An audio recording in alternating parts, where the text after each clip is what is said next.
Don't forget to add a comment and give a thumbs up or a thumbs down.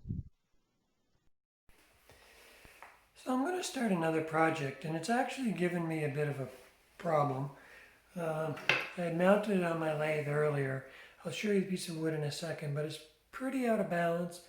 And when I put it on my lathe's going a little too fast, and I ended up losing a bearing. It's my problem. I have a variable speed lathe, and I've been running the lathe at the same speed all the time for a long period of time, and when I needed to slow it down, I wasn't able to. I'll show you the piece of wood, and I think you'll get an idea of what I'm talking about. So here's the wood mounted in my lathe.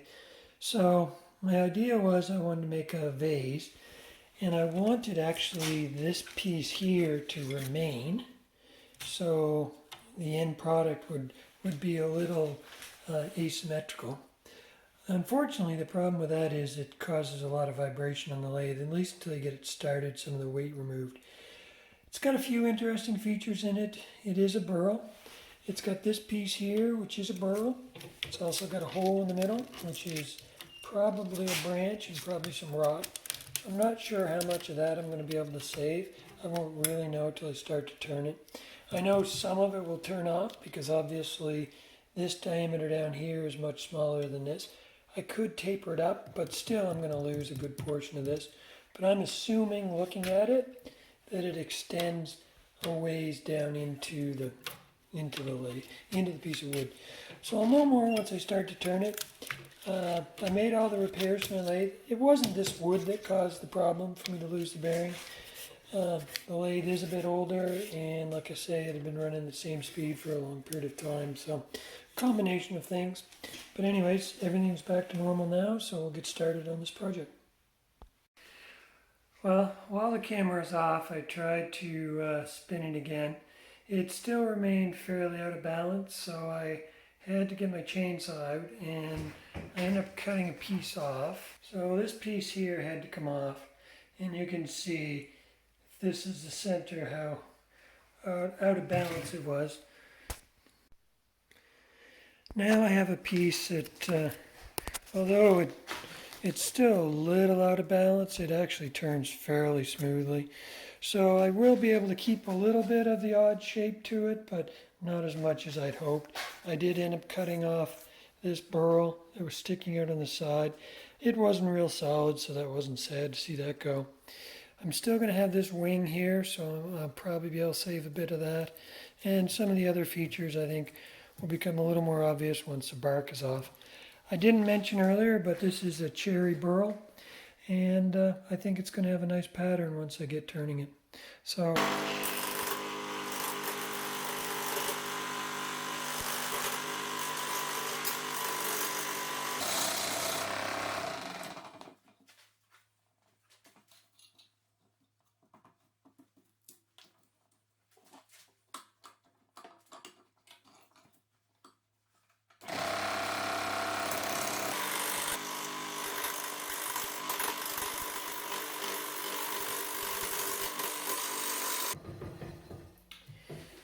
there, I know it may not seem it, but it's actually turning a little bit smoother now. You can see for the most part I'm hitting solid wood. There's a little bit here yet that I'm not. I don't know if I want to get that deep down. Out here I'm starting to hit solid wood. I haven't touched this part yet. I will probably go until I start to touch this part. So if I look here, I'm getting very, very close to hitting this. Once I hit that, then that's probably enough. And as you see, this part, these two parts here will never be round. They won't be touched by the lathe, because if I did, I'd have to have the circle this small around. So I'm going to maintain the wings out here, and this will be a bit narrower. It will be a kind of a natural edge on that side. But then as I turn the inside, they're actually going to disappear. You'll see what I mean here in a moment.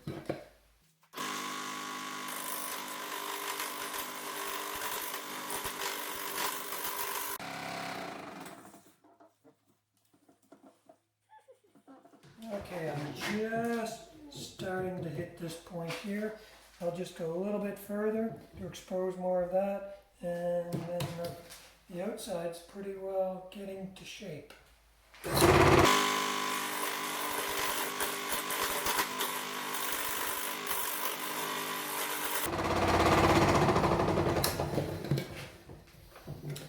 Okay, so this side is pretty well solid wood from here to here, and then I'm just starting over here. Problem would be if I started to cut the inside now, it would poke out down here and this piece would come off. So I'm going to have to go a little bit further just till I get solid wood in here as well. Now, some people have asked me how I can turn something that's sewed around. You'll notice that when my tool is hitting here, when it comes around here, I'm not hitting anything until it comes back around to here again. But with the lathe, I'm sorry, my arm may have been in the way. If I'm touching here, then I'm not touching here and here. My tool's not going to move. I'm touching, then I don't touch until it comes back around here again. But it's spinning so fast that I can't feel that. There's no way that when this comes around here, I can push my tool in, because this is coming around so fast, faster than what I can move. I can just hold this in one spot, and it's only going to hit the high spots as it goes around. Not a problem when you're turning. Sometimes when you're sanding, it becomes a little trickier, but as far as turning and cutting, it's not a problem, even though it's this out of around. So I'm going to go back and do a little bit more until I get into this area, and then that should be a good shape.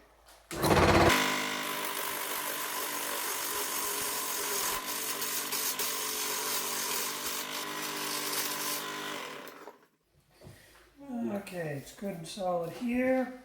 You'll notice, you may not be able to see it from the camera angle, but there's just a little bit left here. Once I get into that, then I'm going to call the top of that good. But I'm getting very close, and it's starting to turn pretty smoothly now, so as far as being out of balance, it's not too bad.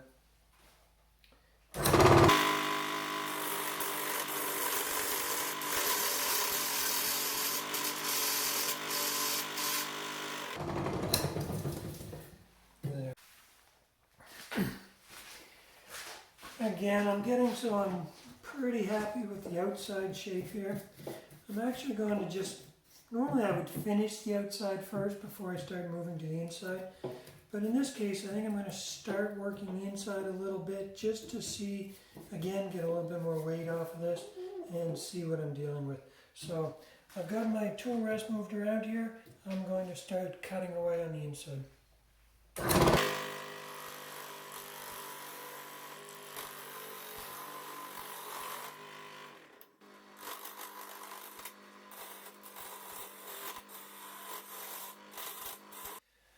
What I have to be careful of is that I don't go straight in here. If I were to go straight in here, I would end up coming out on the side and this piece would come off. So I got to make sure I follow this angle here, at least initially. I will lose this, and I will lose some of this, but that's fine. That was part of the plan. But I just want to start cutting some of that angle in.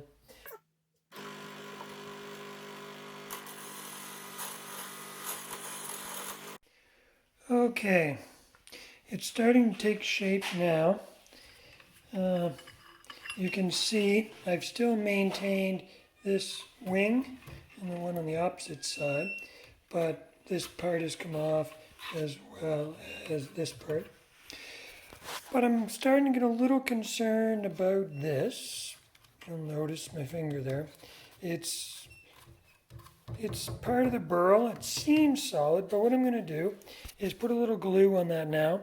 That'll just solidify it so that it doesn't break out. I don't want to lose that piece completely, at least not yet. If this were to all come out later, I could probably live with that. But right now, while I'm turning, I think I'd best keep that. So I'm just going to take a little bit of CA glue and allow it to soak into this wood here, which will just, like I say, it'll just harden it up a bit so that I can turn it without it completely breaking and shattering on me. So I'll put that in there, let that sit. So let that sit for a bit, like I say, and then once that does and hardens up, then I'll continue on. You can see here I've been turning with the camera off, but I'm probably about halfway down now. Because I've used screws to screw this on, and because it was so far to balance, the screws are probably coming into about here. So I'm about halfway down now. I'll put a screw in. I'll get another screw as a reference and make a mark on there so I know exactly where the bottom is so that I don't hit any screws. And I'll continue turning the inside.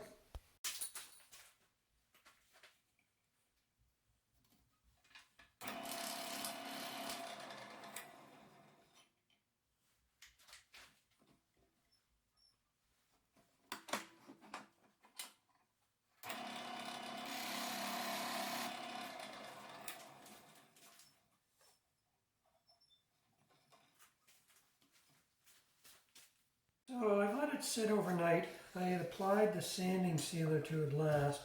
Sanding sealer does a couple things. One, it just kind of seals the grain a little bit, but it also raises the grain a little bit. So I'll sand that grain that has been raised to make it smooth. I'll take it up from 400 to 600 grit, buff it, and then I'll apply the final finish, and this project will be done.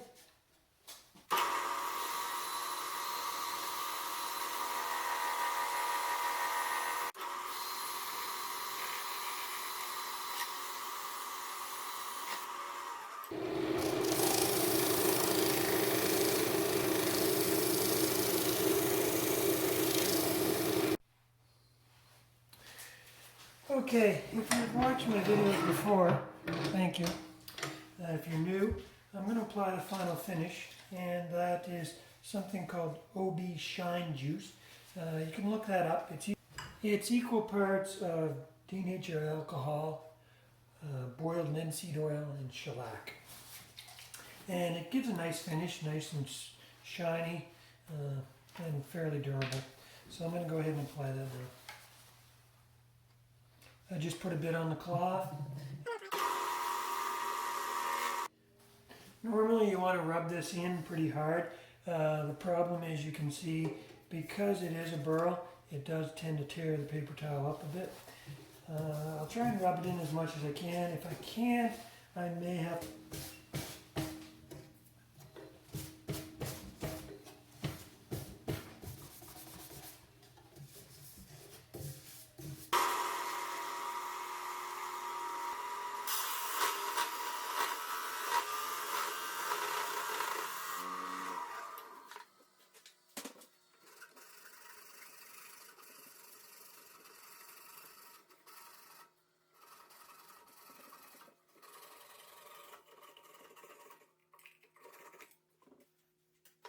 So there, I just sawn it off. I'll just take this and sand this smooth, and then apply a little finish on the bottom there, and we'll be all done. So here's the finished product. So you can see now the shape, what I was talking about earlier. It's known as a winged vessel because of these extensions here on the side. And because it was a burl, you can see it's not a continuous rim for sure. It's cherry. It's one of my favorite woods to work with, so you can see what really nice markings it has in it. Again, you get an idea of what it looks like. I'd be interested in knowing what your comments are, so feel free to leave some comments.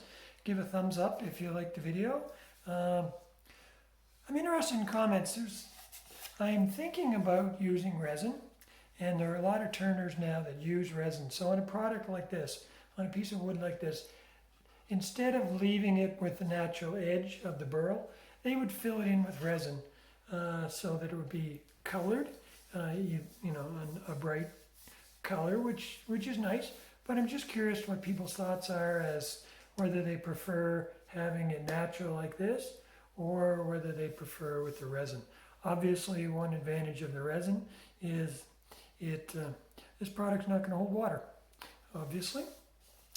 With resin, it would give you a continuous surface. But If you have an opinion on that, leave a comment or any comment in general. I'd appreciate it.